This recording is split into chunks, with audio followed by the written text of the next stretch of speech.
Hey guys, what's up? It's Apostolic Game Designers, and so in this video we are talking about E3. So this year E3 was a huge smash success. I remember going on YouTube and seeing one video after another being suggested from E3 for me to watch, and at first I didn't know what it was, but I found out soon enough. And so at E3 this year there were so many games announced. A lot of them were just sequels. It's like, this one's a sequel, that one's a sequel. I'm like, why can't you make something original, yo? Whatever. You might not have the time to go through the list of all the games announced at E3, so I went through some of them, and in this video we're going to be talking about 10, not 5, so I'm just gonna, there we go, 10 of the hottest E3 games and what Christians should expect from them. Now let me say real quick, this is not necessarily the 10 best. There are probably some that are more popular than the ones that I'm putting in this list, but we're just gonna be talking about 10 I just kind of almost randomly picked, but that did get some pretty good attention at E3. So let's go ahead and get into this list before I start talking too much.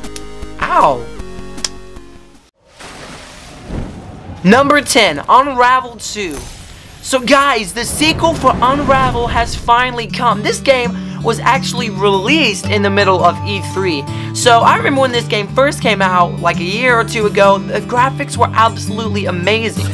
So Yarny comes back into the game, but at the beginning of the game, he is separated from his spark, or whatever you call it, but soon finds another Yarny character to move along with. So this game introduces co-op play, which really kind of amps up the game and makes it a lot more interesting. You can play multiplayer or just single player. A lot of the graphics seem the same old slinging yarn to swing through the air, same old adventure platforming.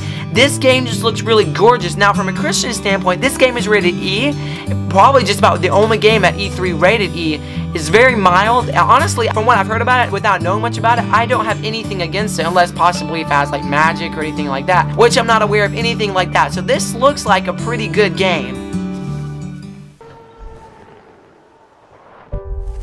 Number 9, Fallout 76. So this game starts in the underground vault, I believe it's called Vault 76, which was built to protect the citizens from the bombs that were dropped in the Fallout world. So when the game begins, you are basically thrust back into America in West Virginia, I believe, and your job is to basically recreate civilization. So this game, you are put in these massive worlds with a dozen or a couple dozen players, and you get to do things like crafting and building, which really adds a nice touch to this game. The graphics are absolutely gorgeous. The big problem about a game like this is, of course, it's rated M, has blood and gore, is probably going to have language when it's released, since I'm expecting that since Fallout 4 had that. So obviously, with a lot of the games at E3, you're going to be dealing with stuff like that. The game was gorgeous, it's just very, very mature content.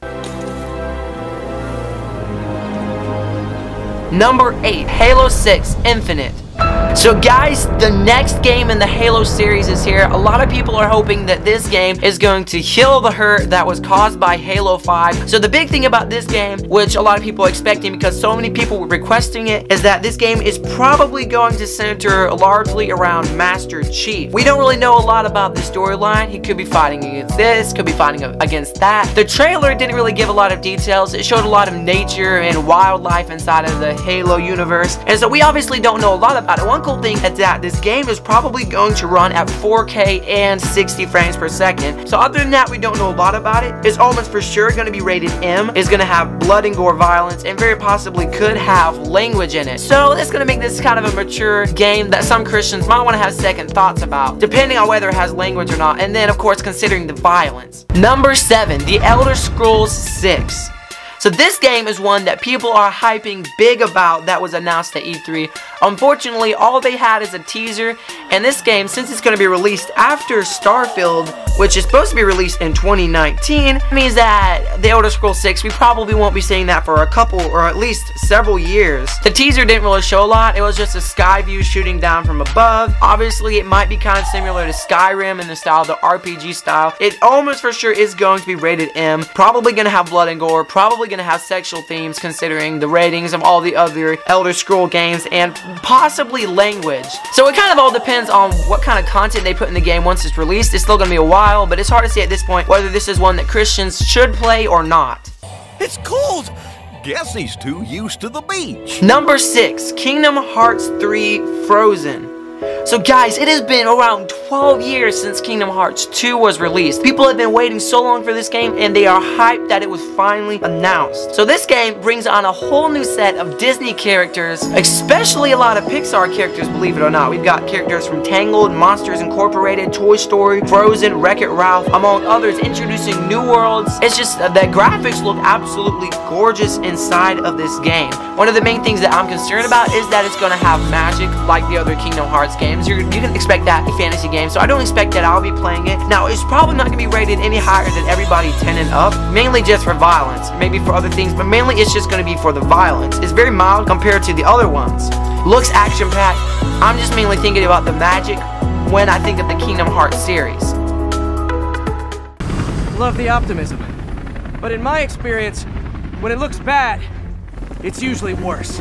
Number 5, Spider-Man. So guys, Insomniac Games strikes again. This time they have a game that literally looks absolutely amazing. So guys, this new Spider-Man game is coming out for PS4, I believe. I'm not sure if it's coming to other consoles or not. This is going to be an open world video game with absolutely amazing action, swinging all over the place. It's just so full of adventure. Now, a little bit of the storyline was revealed through the trailer. The trailer starts with Spider-Man traveling to the Raft, which is like a prison facility, but he runs into Electro, who is kind of wreaking havoc, and ends up freeing a bunch of prisoners from the complex. So we can guess from the trailer that Spider-Man is going to be going through the city, catching these criminals and bringing them back. But also in the trailer, he has a fight against several of the main boss or nemesis. We've got let's see, Electro, Vulture, Rhino, let's see if I can remember all the other ones, Mr. Negative, Scorpion. And so the trailer kind of leaves us on the edge wondering what's going to happen. This game looks absolutely gorgeous, and if this game can steer clear of any language inside of it, I am actually going to be checking this game out once it's released. Only thing I know for sure it's going to be rated for is definitely going to be T for violence. Not sure about anything else.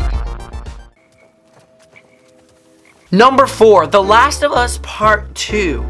We were not given a lot of details about this game through the trailers. Obviously, from the trailers and from what people have said about it, this game is going to revolve a lot around hate. So, with some of the trailers that were put out, it's very obvious that Ellie, who this game is going to center around instead of Joel, she's very angry about something, and we're not sure what. This game is set, I believe, 5 years after the original one. There were a couple or several different trailers released. The second one shows her going through this dark wooded area where these people are just hanging and murdering people. And so it looks like this is going to be darker than the other one. I'm definitely not really expecting to check this one out. Also looks like they're pushing for an LGBT kind of touch for this, because they do have 2 female characters kissing in one of the trailers. So this is definitely one that I'm not really going to be checking out. It's definitely going to be rated M. Going to have lots of horror and action adventure elements. Going to have blood and gore, probably sexual themes, and almost for sure it's going to have language.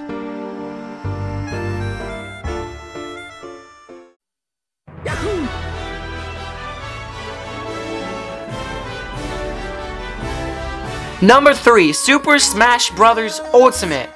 So, Nintendo kind of got the underhand this year at E3. But a lot of people were kind of disappointed with how they represented themselves. But they had one game they had to announce that really got big. I'm sure there were other ones that got big. But one of the big ones was Super Smash Bros. Ultimate. Now, one exciting thing about this game is that it's supposed to have every single Super Smash Bros. Character ever inside of any of the games all into one game. It's going to be introducing new characters as well, new places. I believe it's like close to a dozen new characters. It might be like 9 or 12 or something like that. That's going to be put into this new game. Also has new stages. I noticed it's got a stage based on Zelda Breath of the Wild. It's also got a new Donk City stage from Super Mario Odyssey. Now obviously this is the first game in 4 years, so it's going to have improved graphics, improved gameplay. It should be very similar to the other games, so I don't really feel like there's a lot more to say. It's almost for sure going to be rated everybody 10 and up, probably just for the violence. It's hard to say how this will compare to the other ones though. I'm not a big fan of some of the Nintendo characters.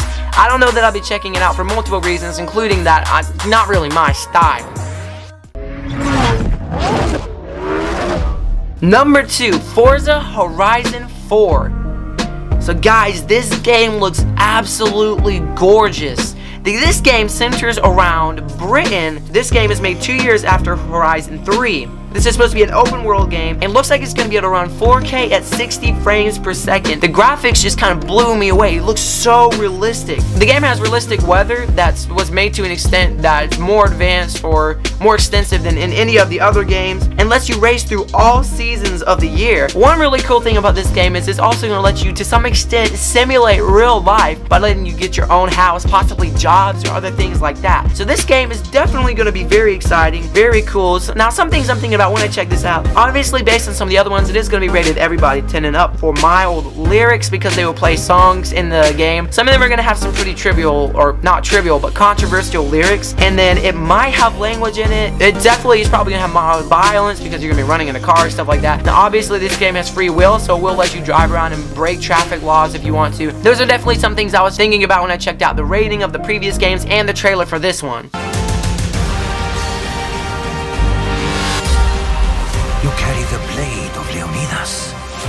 Act like it. Number 1, Assassin's Creed Odyssey. So guys, this one seems to be a little bit different than all the other games in the Assassin's Creed franchise. This is an RPG game set in Greece in the year of 431 BC. So you can play as either a male or female character, a mercenary who ends up on an island called the Kefalonia. I hope I didn't kill that. Kefalonia. I don't know. It doesn't matter. Kefalonia, whatever. So this game, also one really cool thing about it does have a very gorgeous naval system. I watched it from the gameplay. It looks really exciting. The graphics are just grade A, are gonna blow everybody away. So this game is introducing some things that kind of make it unique from the other ones, especially this gives you dialogue choices for you to be able to choose what you want to say to people. Lets you make decisions that will affect the ending of the game. Has multiple endings. This game is just gonna be very unique. It looks like it's gonna be more focused on being a warrior than actually an assassin. This game is definitely a powerful contribution to the Assassin's Creed series. For sure, it's going to be rated M for blood and gore, probably language, probably sexual material. So I don't ever expect to pick up this game because of things like that. It is gorgeous. It was nice to be able to see some screenshots, but that's probably about as far as I'll ever go with the game. So guys, thank you for checking out this video. I would love to hear what you thought about it. Tell me what your favorite games at E3 were. This is just my thoughts on them. I know you guys might be kind of like, oh my goodness, he's just shooting down one after another, because I don't know. I'm just a picky gamer, guys. I don't like blood and gore, definitely not language or sexual material. And so there were only a few games at E3 I would probably pick up, but there were some ones I was really excited about. So if you're interested in getting a list of some games you think that would be good to check out from a Christian's viewpoint, message me, comment on this video, all that good stuff. Be sure to follow Apostolic Game Designers because we have more great content coming soon. So I have nothing more to say. So